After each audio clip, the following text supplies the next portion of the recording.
Good afternoon, everyone, and welcome to the latest in the GLS series of mastercasts. Today, we'll be looking at establishing a managed legal services program. And our speaker today will be one of the GLS directors, Matthew Glynn. So over to you, Matthew. Thanks, Nick. Just to confirm, you're not getting any echo with my audio, because we had some terrible echo with your introductions, Nick.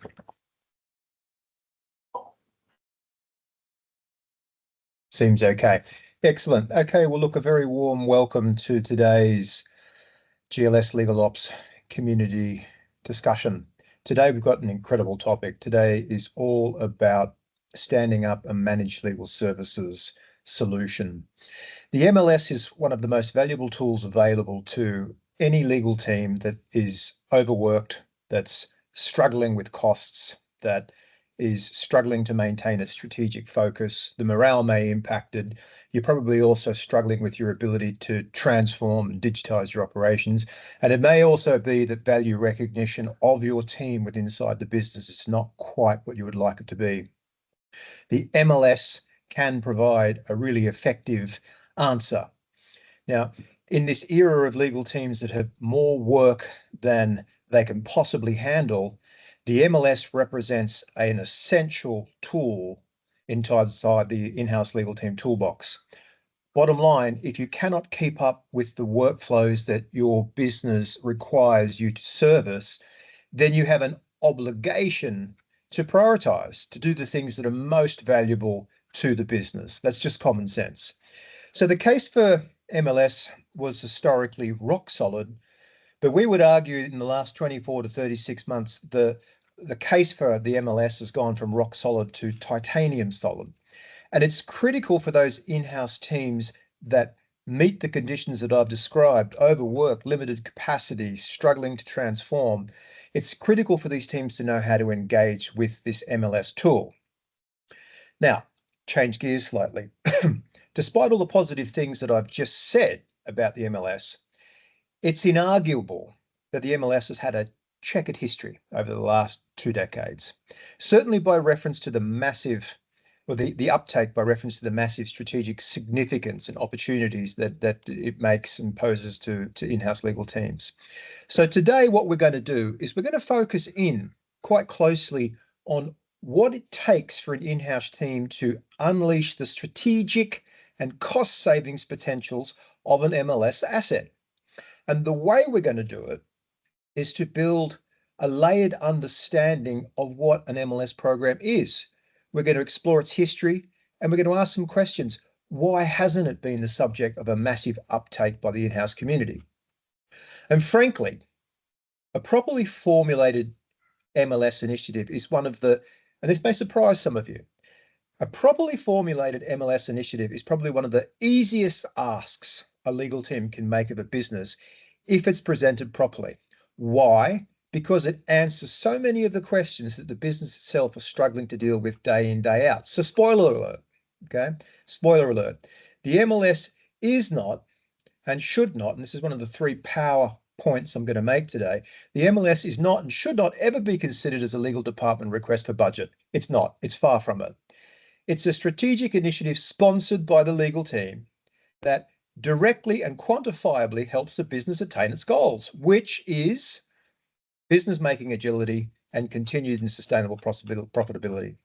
It really should be considered a gift by the legal department back to the main business.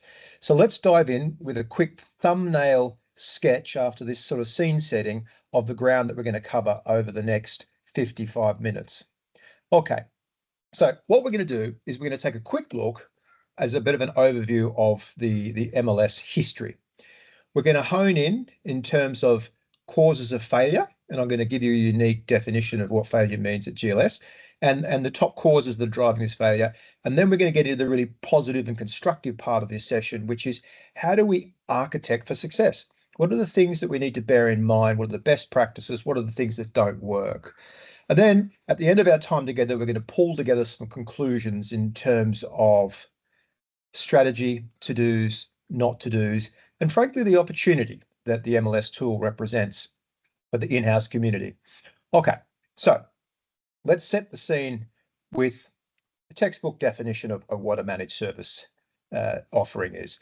Here's the dry biscuit. We all chomped on a dry biscuit. We just seem to be chewing away forever. Not particularly appealing. Well, a managed legal service refers to the outsourcing of a legal function and processes to a third-party service provider.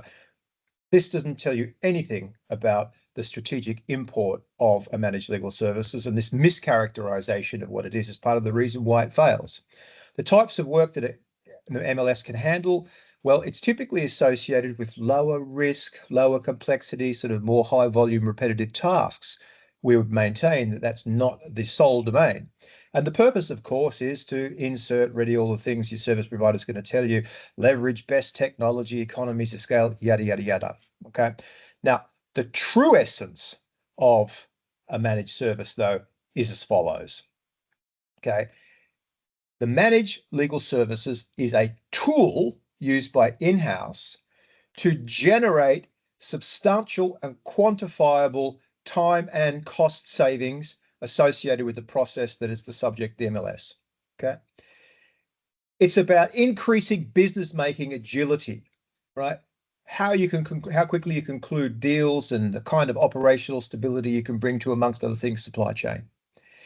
It's about upgrading the quality of the problems that the in-house community, which are one of the most expensive labor cost items inside of any organization, are focusing on. Expensive people should be focusing on more important work, but it's also a fourth thing. It's about transformation.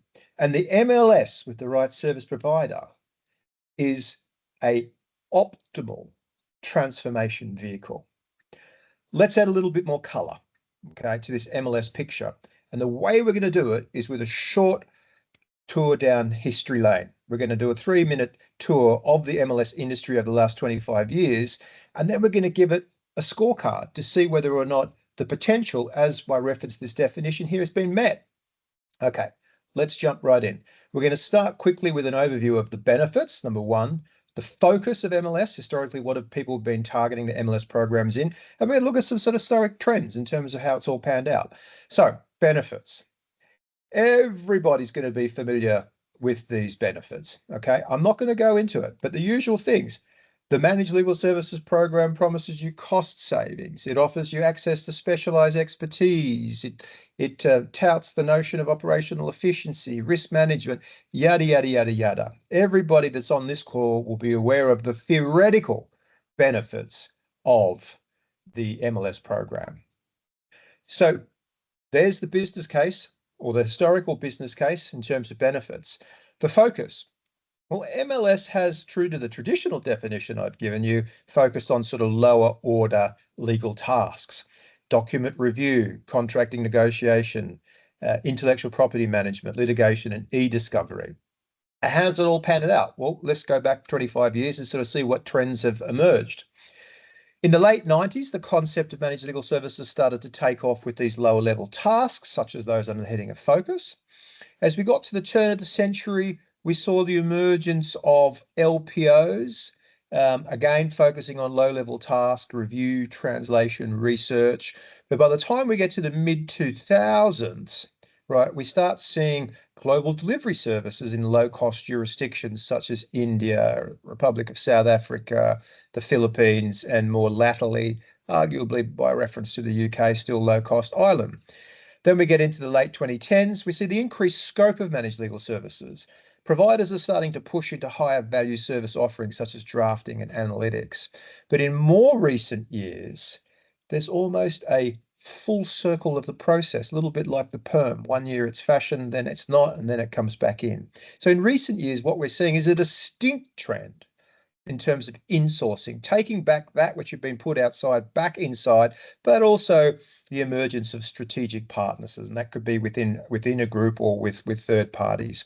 So the search for a balance between outsourced and insourcing scenarios and the need to retain critical functions has been, of recent years. Now, we would argue that at the moment, what we've got is a new trend, and it's one where managed legal services is being considered by reference to what we consider to be the true essence of a managed legal services.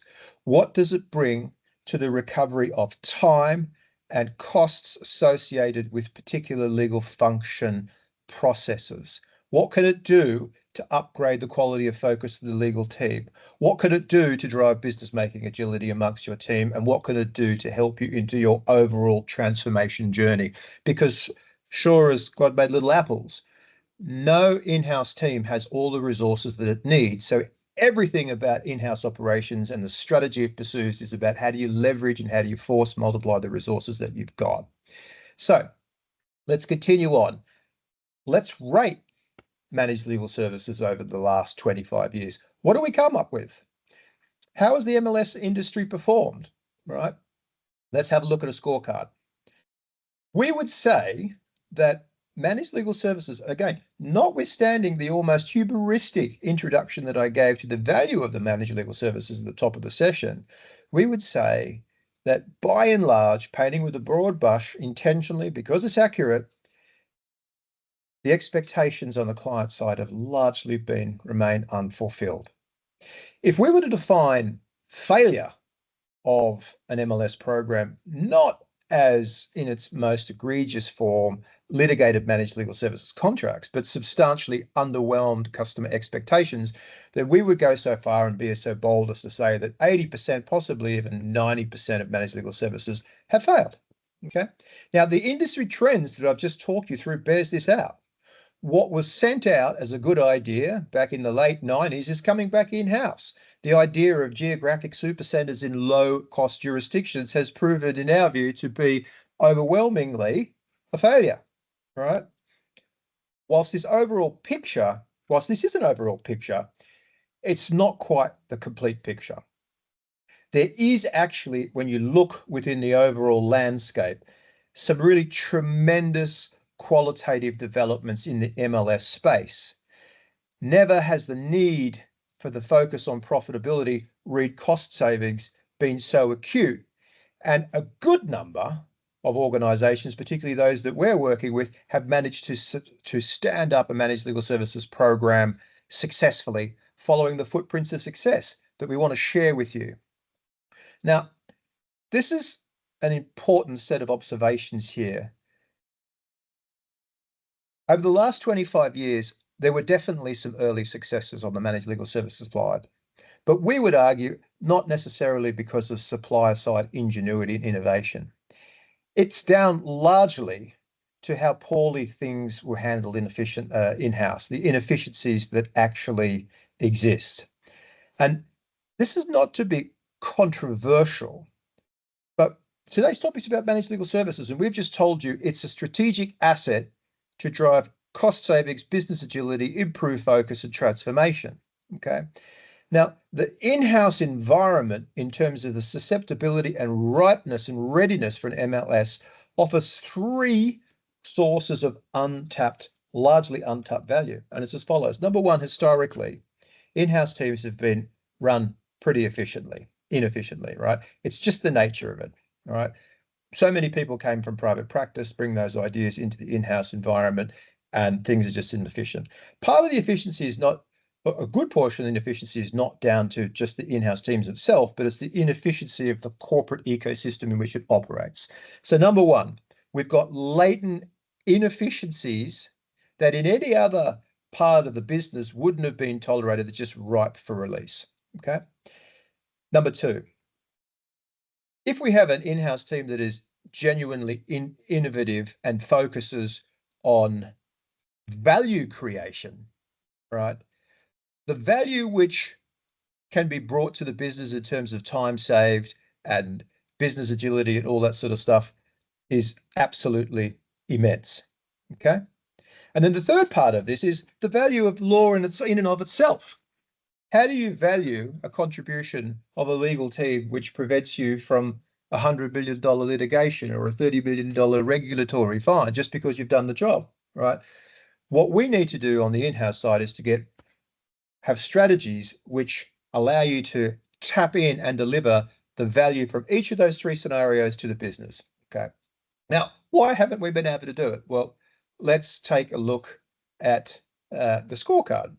Expectations not been met. Failure rate, almost 80% of them, as we say, have failed. global trends, what's gone out, it's coming back, and then obviously the recent trend, right? You know, there's a qualitative focus on MLS. Let's now look at the root causes of failure, not because we're a half glass empty organization or viewpoint, but knowing what not to do, and we've got 25 years worth of data to show what not to do, is really important. So here are the 10 most commonly cited reasons why managed legal services programs aren't or haven't been as successful using our definition. I'm not going to spend too much time on each of these. I just want you to be aware of them. So running through it quickly, inadequate planning and strategy. All right. Insufficient upfront planning is a key. I'm going to hone in on this point in a wee little while. Poor vendor selection. Oh, it wasn't that, we couldn't manage the solution ourselves, we're just the wrong vendor. Oversold deals. Absolutely. All right. Service providers come in, and for overworked legal teams that are just stretched every day, hearing promises about great benefits of a solution, they're very susceptible to it. Unclear scope and expectations. Well, that basically happens in so many commercial deals where you don't take steps to rule that out and be clear about what you're documenting.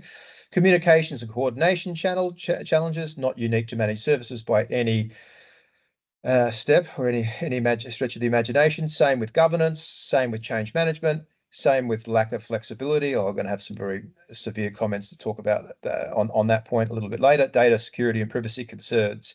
But I've highlighted in green another, probably one of the most important reasons or obstacles to standing up is the problem associated with cost savings and value added.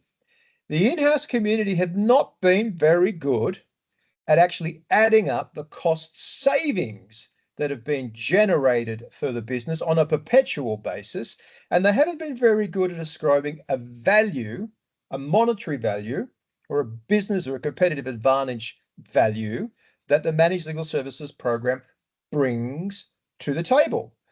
Each of those heads of benefit are absolutely capable of reduction to empirical data measurement and reporting. So what we have is a key source of failure that I now want to spend a little bit of time on. Okay. One of the biggest reasons for failure of all those 10, there are two that I really want to spend a little bit of time on now, is this question on the screen.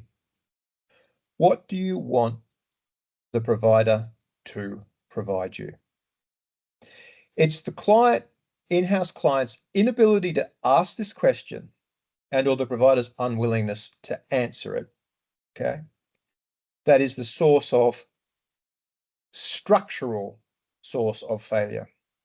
As mentioned, sadly, too many in-house teams when it comes to managed legal services are buying a list of anticipated benefits. They're seduced by it. The list of benefits, which we covered 3-4 slides back, it reads well. However, too few in-house teams, now I'm going to get a little bit granular here, have focused on the actual process that they want, and keyword here, that they want managed. So instead, the focus has been, understandably from a behavioral point of view, if you're busy, just give me an answer. The focus has been on the list of benefits that are described by the service provider, and the hope and expectation is that these problems will just disappear. This is wrong. This is very wrong. And this is, in our view, the biggest source of MLS failure. Okay.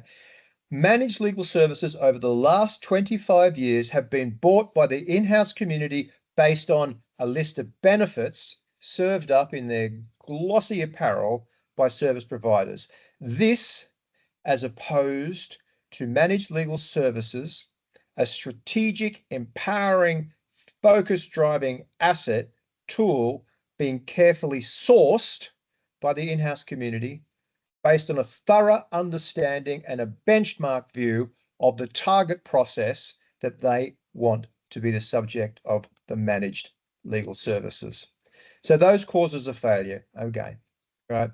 The fundamental premise is that it's a managed service, okay? But it's your service.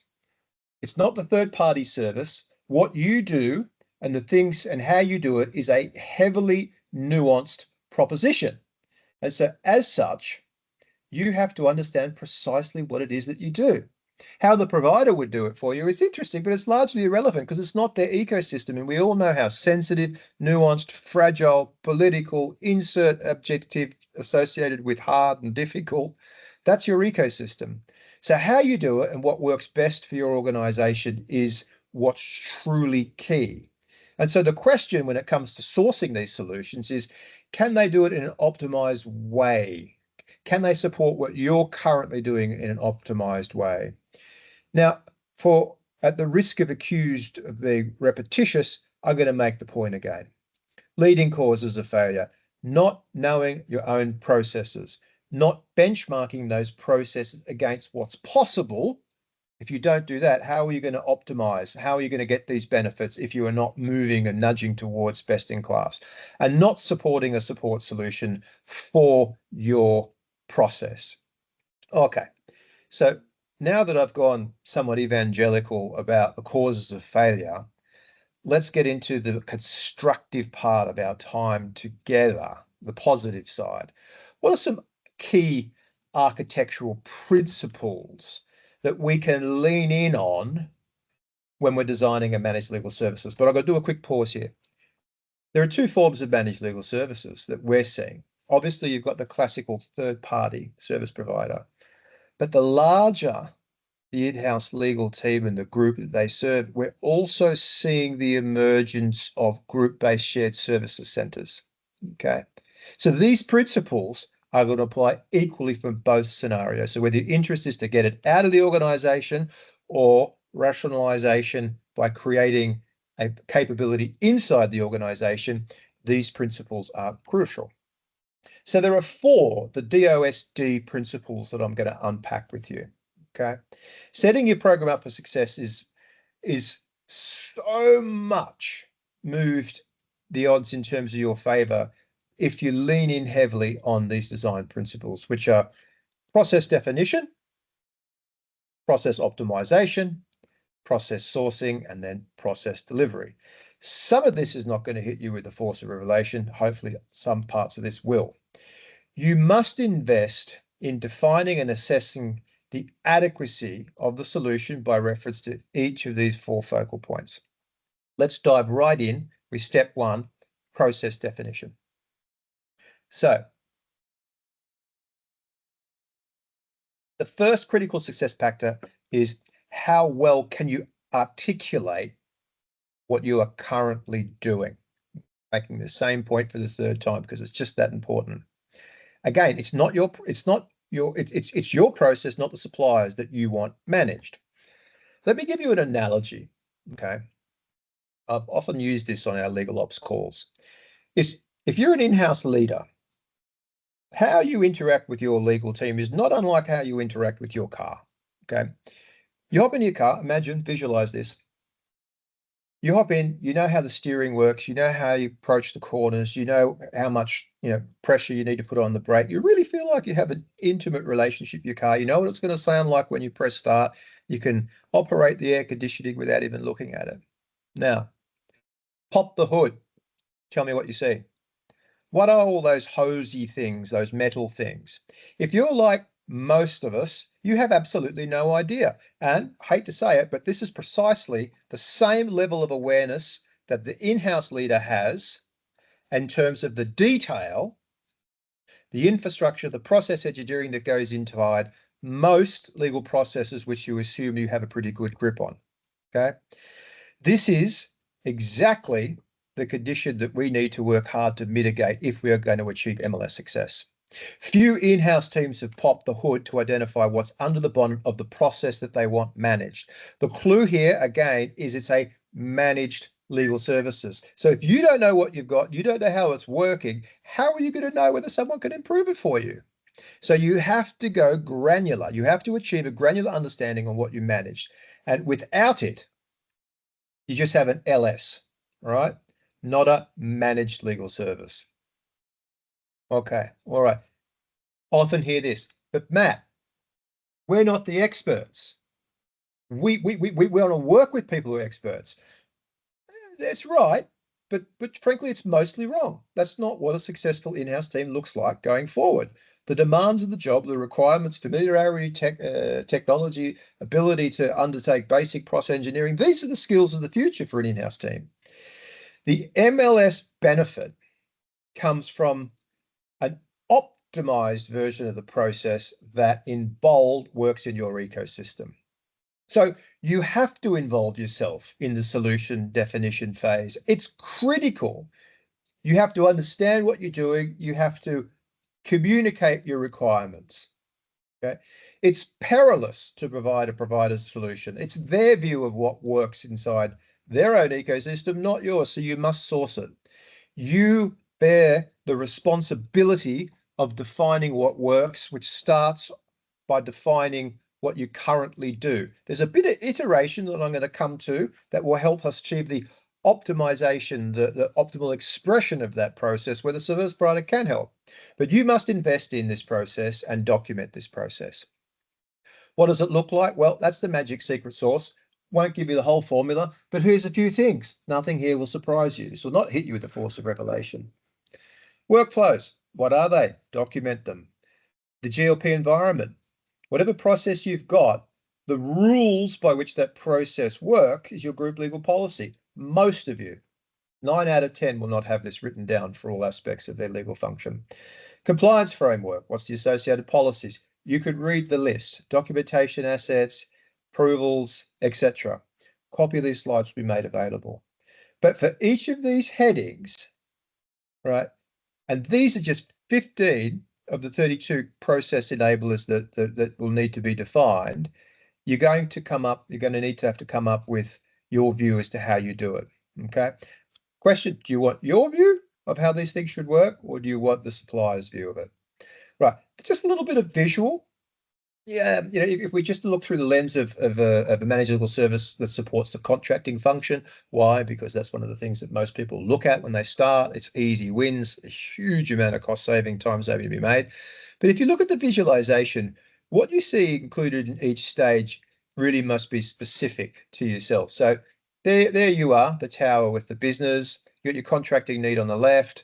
Right, it ingresses into the managed legal solutions. You've got a team that will work on it. They've got to have their policy assets. There might be templates. There might be playbooks. And the contract comes back and it's got to be managed. So obviously they're going to be KPIs and SLAs, perpetual improvement, etc. The visualization is really just to unpack a very simplistic view as to what the process looks like, but also to make another point. Okay. Each of these, and I say there are 32 critical stages that will need to be enabled and calibrated to your requirements. You are not going to get any insights or preferences from a service provider's brochure as to what they should be. Okay. So this is just illustrative. When we help clients design their managed legal service program, our diagnostic toolkits examine over 400 data points on the contracting function alone. Okay. So recap highlights or insights for step one. Remember, it's your process that you want managed by someone else. Number two, right, and this is going to feature in the conclusions as well. Price is absolutely and utterly irrelevant if the process doesn't work. Okay. Don't be part of the 80% that are underwhelmed. And everybody that's failed that we've encountered did not undertake step one, process definition. Okay, let's look at design principle number two. Okay, process optimization. Step one, we know what we're doing. Step two, we need to be familiar with what a best-in-class version of this target MLS process, how does it perform? Now, a word to the wise on this. There is no such thing as a best practice or best in class. There is only that which is effective in your ecosystem. Let that be the gold standard. But from a planning point of view, it's very, very helpful to have a north, south, east, west in terms of theoretical directions. So as you can see in the graphic here, this maps out some 32 critical resource enablers associated with the contracting function. Okay. So What optimization of a process means is that we need to break the function or the process down into its smallest parts, clean out all the dirt, add a little bit of oil. Maybe if it doesn't exist, we need to go and get that part, or we add a turbocharger to it. And then we build it all back together, knowing that each part's optimized and that the sum of all of those optimized parts is going to be an exponentially greater productivity outcome for the team. So if you take a look at what that looks like for the contracting function, you can see there on this one, there are 32 different stages that need to be considered. And again, I say it, which one of your last managed legal service provider brochures is pointing all of this out to you? What's happening under the bonnet? Summary, step 2. The benefits will flow only if your process is optimized. If all you do is hand over your broken down, smoke blowing, faulty engine to somebody else and said, could you just replicate what we're doing? What are you expecting? Okay. But with the benefit of having done your effectively audit of your existing process, what you know work, and you've got an idea as to what might need to be replaced, you can then go into this process optimization stage by reference to best in class for each of those different phases. Now, this is where your vendor, in a collaborative, outcome-focused managed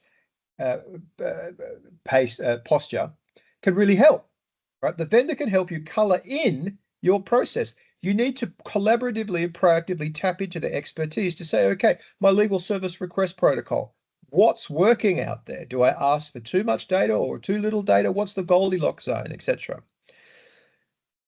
Remember this. This is not abdicating responsibility of solution design to your vendor. It's collaboratively working with them, because the vendor enhanced process still remains your process. So a good managed legal solution, a good test for a good managed legal solution is that it's your process, and therefore at any point in time, it should be something capable of being brought back in-house easily. So if you're talking to a managed service provider that's telling you that they're using the X2256, contract analyzer, if you aren't able to bring over the X2256 contract analyzer back to your own ecosystem, then you've created a dependency. And if you've got a dependency, you haven't got the ability to continue benchmarking and demanding continuous performance from the market. You're stuck, okay, because you can't move. Step 3, the sourcing stage, okay?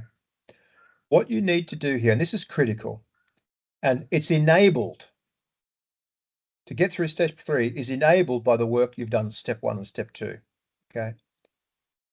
The risks associated with sourcing are severely or substantially deleveraged because of the work you've done in 1 and 2. And hopefully the subtlety of the point that I've made a couple of times now rings true. We don't want you to be comparing feature lists from service providers. We don't want you to be buying feature lists. We want you to be proactively sourcing the market for who could meet your existing requirements, and then who can collaboratively work with you to upgrade where it makes sense. Okay? So you take your stage 1 and 2 design information and you source a provider that can deliver it in an optimized fashion. Now, point 4 on the slide here is just one worth touching. There's an element of sort of what comes first, the chicken and egg with this stuff. Well, the answer is that the chicken came first and then the egg came after. All right.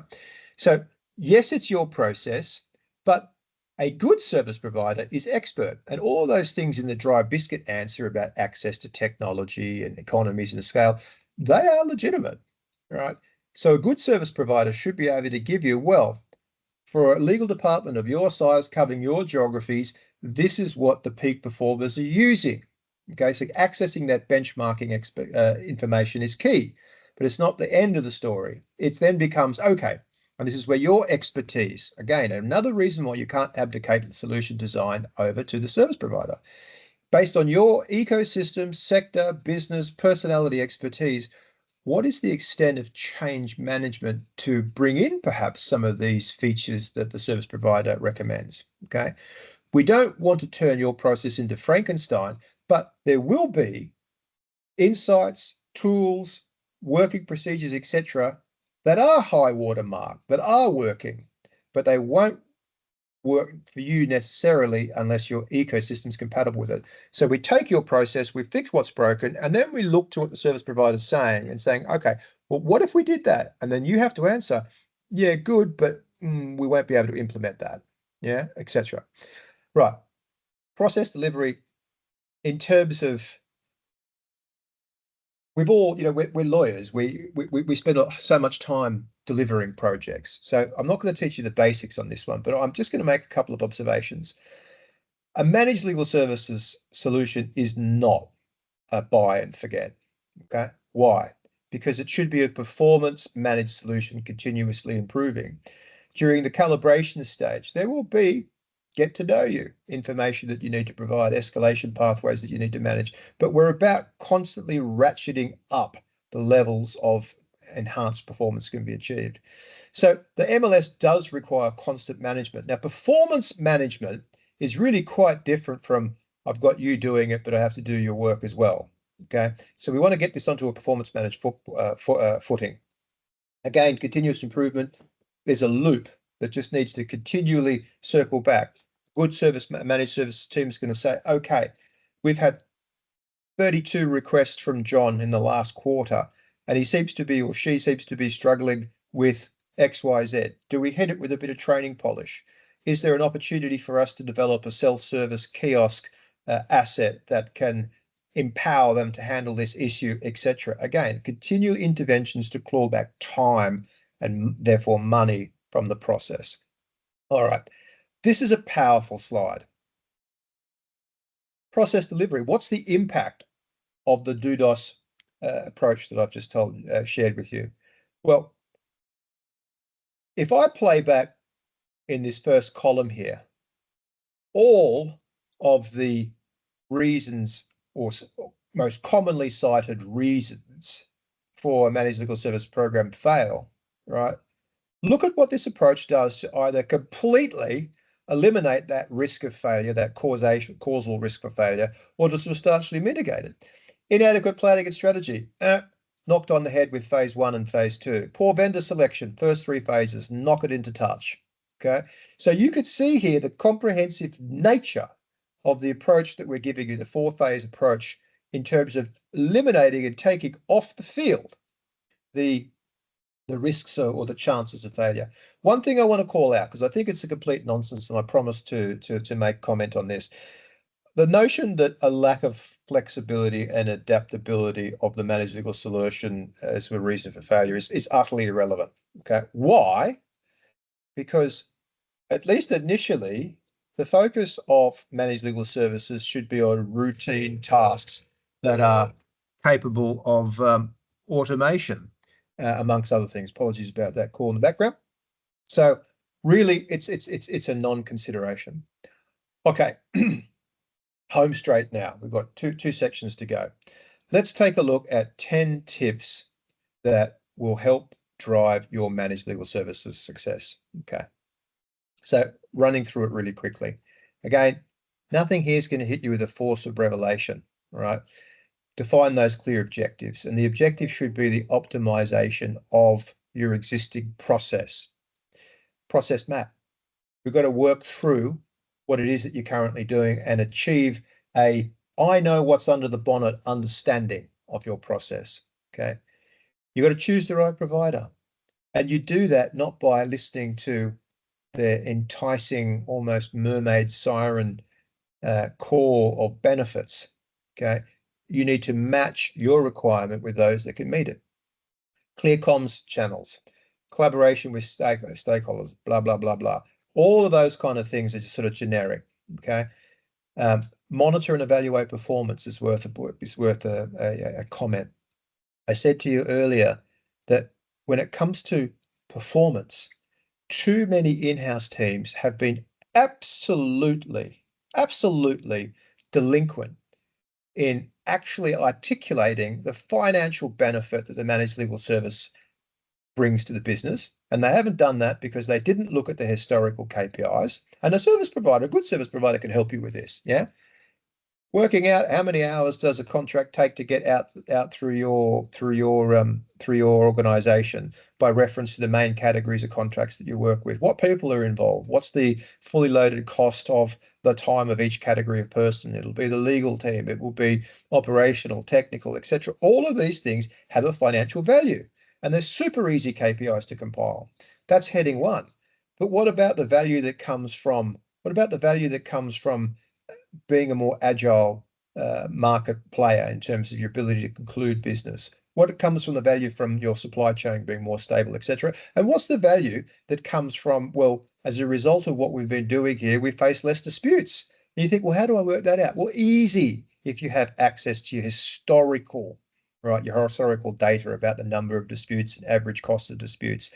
For the third category, you're not going to see a movement of the needle straight away, but you'll have so much excitement around your immediate cost savings that it'll be whilst everybody's warming their hands and toes around that fire.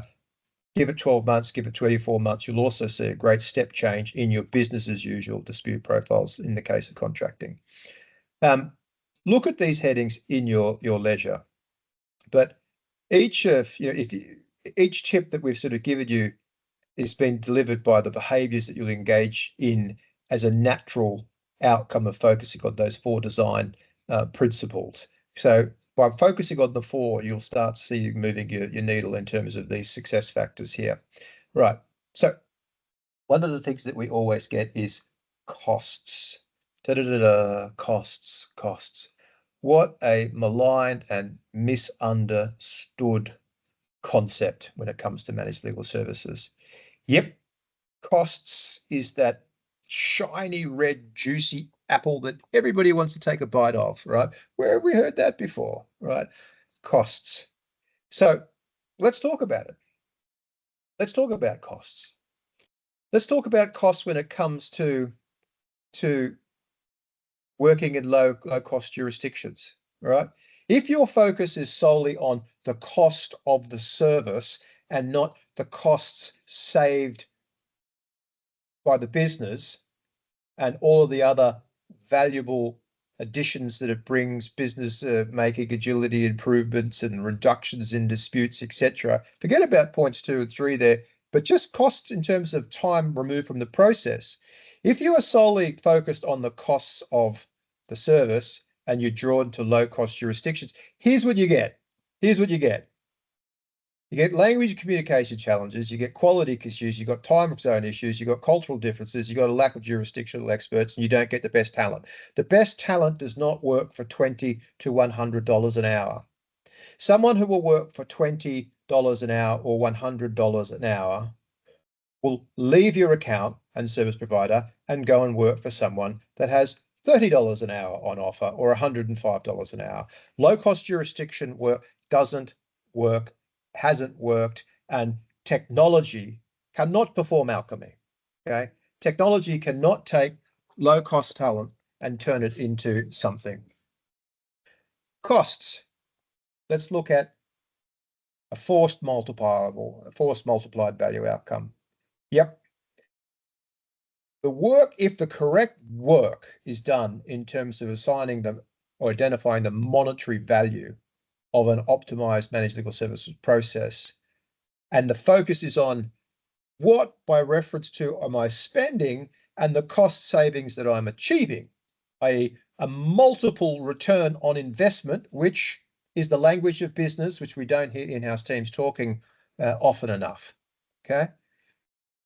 That's the qualitative focus that comes on cost. This doesn't mean these services have to be expensive, right? When you work with a provider like GLS, our costs could be lower than your costs because this is what we have an entire one of our 7 divisions that actually do all of this. Okay. But the point is a myopic focus on what does the solution cost is the shiny red apple that leads you to, well, we know where it leads you to. Okay. It didn't work for Adam and Eve, and it's not going to work for you. So what we really need to do is to hone on, and this is going to be the second of the 3 absolute critical points that I make, is we need to really hone in on what is the managed legal services business case that you are making to the business. A managed legal service business case is not about the cost of the service. It's the cost savings plus the value delivered to the business reduced to a data format which the business can literally plug into a spreadsheet and understand. It's about recovery of hours from a process which has a ascribed cost, which your finance team can give you, and it's about increased business making agility. Right? The aggregate increase in legal department outcomes needs to be identified and it needs to be valued. Okay. It's about identifying the strategic shift that the legal team can achieve. There's a big difference between a cost of service versus the value of the service, and that's where your focus needs to be. We have solutions. I'll call out the last point on the bottom of the second box here. Our managed legal service solutions, before we implement them, we like to identify a business case so that the cost of the solution, right, delivers a 20-fold cost saving to the business that can be articulated. Okay. So the real point here is not just to talk about how wonderful we are, because anyone can do what we do if you've got the time, focus, and desire. But the key point that we're making here is that managed legal services need to be considered through the lens of it's a strategic initiative sponsored by the legal team, which is a mainstream business proposal, right? How do we save money? How do we increase our ability to make money? And the managed legal service solution can help in a substantial way. So the real story about managed legal services is a little bit like this. So you'll see here, the red line is the historical view, right, where the efficiency sort of comes down and tapers out. And, there's a little bit of resurgence because even in that low, medium, complexity stuff, people are doing some exciting things and there are some pretty cool technologies out there. Or also say low cost talent can't be improved by technology. Well, it can be, but it can't change from lead to gold, that's for sure. What we're seeing is as the sophistication of the in-house community grows, the greater availability of efficiency-based tools, working practices, and the like, and the movement of in-house legal management to the mindset and the requirements of general mainstream management, talking the language of business, managed legal services have now become a very strategic tool.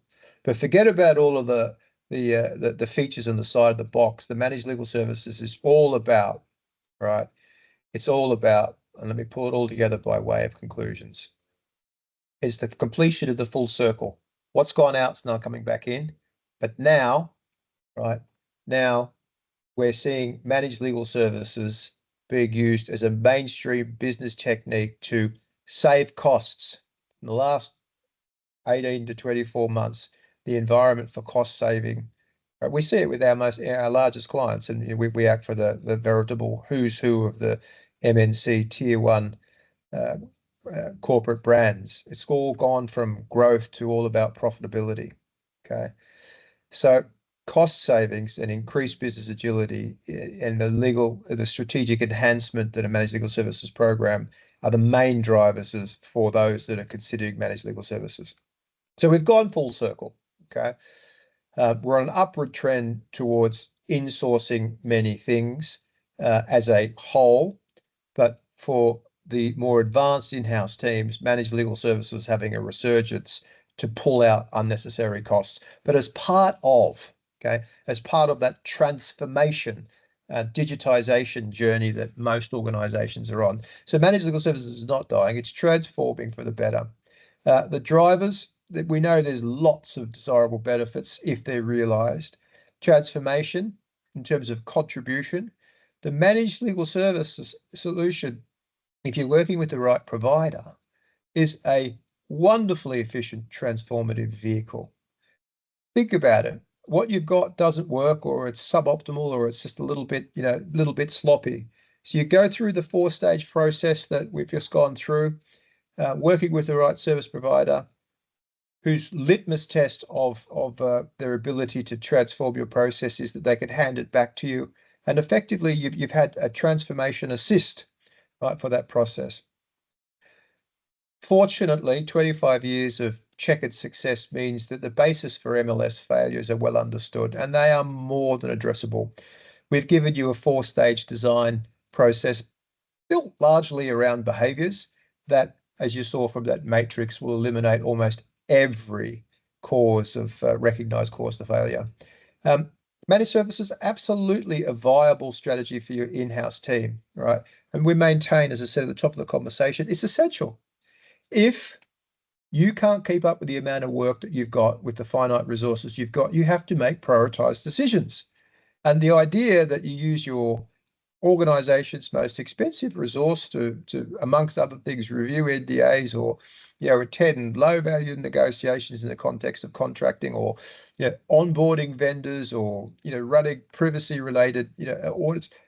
It's a spectacularly negligent use of expensive resources. So coming up and presenting the business with, hey, this is what you want me to do, this is a cheaper way of doing it, and this is how we can upgrade our environment in the process.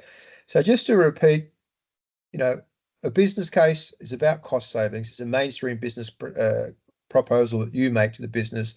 It helps them do business. It helps you upgrade the quality of programs, problems that your team focuses on. And unless you can find, we're 20 plus, but this is what, we've got one division that does this full time.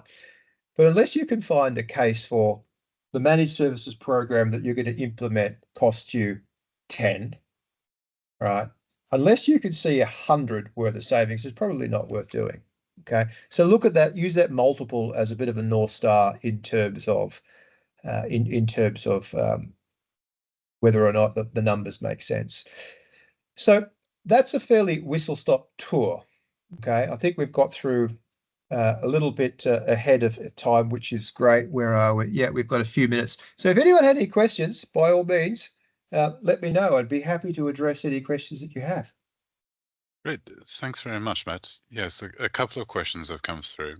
The first one is, do you have any tips for how to set up an MLS function in such a way that it can be easily brought back in-house if ever needed? Yeah, absolutely. Okay, just follow all of the recommendations that I've just given you. That would be the first one. So firstly, document what you do and then have a provider optimize that. Secondly, imagine you're in for those that are in the Middle East, imagine in Dubai specifically. Imagine if you're at Sheikh Zayed Road, you've got 7 lanes of traffic. What you want your service provider and your solution to be in is lane 4, not lane 7, not lane 1. Okay. Now, by that, I mean, let's just stick with contracting. So there's lots of wonderful tools that are available to improve that. We've got CLMS systems, we've got online legal service portals, we've got contract automation, clause banks, AI-based contract reviews, etc. What we like to do is to build solutions that anything that we use, our in-house client can also access directly from the market. So there's nothing proprietary about the technology and tools that we use, just the working practices. Okay. Work with a provider that has as its goal to make itself redundant, right? So that at any point in time you can handle it back. And another part of this is, if you want to be able to take it back, is by following our recommendations, which is accepting that you do need to performance manage the solutions, right? And because it's your process, all of the assets that go, let's just stick with contracting, all of the assets will be built specifically to your organization. There'll be your group legal policy maintained by the service provider. It'll be your training modules developed for you, compliant with your ecosystem that are being used by the team, your templates, your clause banks, your playbooks, your checklists, your version of the online playbook uploaded into the AI-based tool. All right. So that's a little bit of detail, but the key behavioral principle is by understanding what you need, understanding what the vendor can assure, and make sure that you've got this hand back. We like to think of it as a perforated edge. Those exercise books at school, you just pull out the page and it seamlessly comes away. That's what a good managed legal services solution should look like. Depending on the scale there will be, and potentially, I'll offer this is managed legals. So if all you do is manage legal services and you say contracting, show me one lawyer that wants to review an NDA or a services agreement, 10 hours a day, 5 days a week for 36 months in a row. No one, no one, no one wants to do that, right? So you're always going to have churn and continuity. And that's why your process and your supporting infrastructure needs to place the emphasis on the process, right? And such that you could deleverage the potential or adverse consequences of the human element that comes in now. But what I wanted to make too is for the larger organizations, in terms of talent development, if you had a shared services function where you were doing, say, contract reviews for the group, if you put a junior lawyer in there for 12 months, what you get after 12 months is someone who's equivalent of 5 years qualified in terms of experience. So the managed legal services is a great reason to bring it back in-house. I don't know whether you're surprised to hear a service provider that does offer this say, do it yourself. There could be great reasons to do it yourself. Talent development was one such example. I hope that helps. Nick, was there anything else before the hour concludes? Great, thanks. Yes, one last question, which is, do you have any guidance on how long we should give a managed legal service provider to prove that their solution is actually working?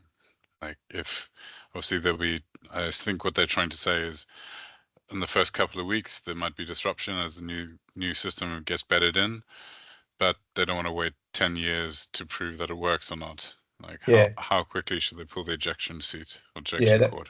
that's a brilliant question, and the answer is data, data, data, data, data. Your service provider should be able to turn up with data in terms of the time task compression ratios that they anticipate being able to bring. Right? Obviously, they need to do some due diligence of what you're doing. Okay, but that's stage one. The second thing is that some things, some plants grow faster than others. Okay, so there'll be some types of managed services. Again, if we stick with say contracting again, because managed services applies to so many different functions inside an in-house team. You will see time task compression ratios in the form of contract closure times, right? Almost instantly for certain varietals of contracts. So NDAs, your purchase orders, consultancy services agreements, all that sort of stuff. So I would want to be seeing, right? When we engage, we want to be showing at our first quarterly report some step change increase. All right. Now the only way you're going to know now, actually, before I conclude on that point, obviously any managed service, i.e. your process is being managed, has some handover, right? Now, the strength of a strong service provider is the quality of the diagnostic tools because bearing in mind, setting these things up come on top of your already busy day, okay?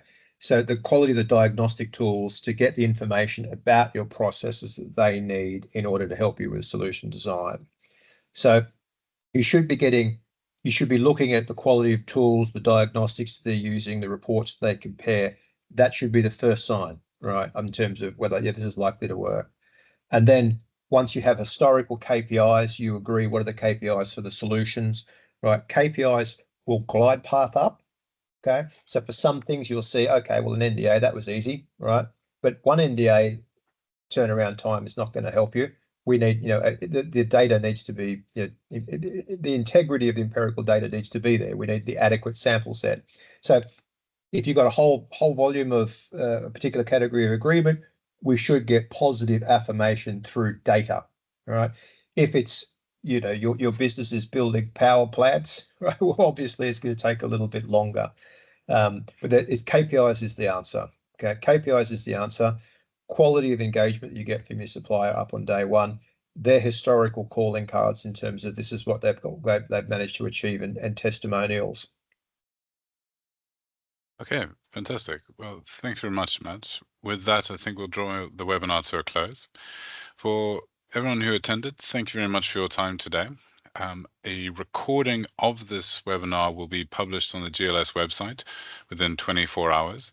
So if you have any friends or colleagues who you think might be interested in today's subject but weren't able to attend, please do feel free to point them to the website and they can watch it then. And with that, thank you very much and draw the meeting to a close. Outstanding. Thank you, everyone. See you on the next one.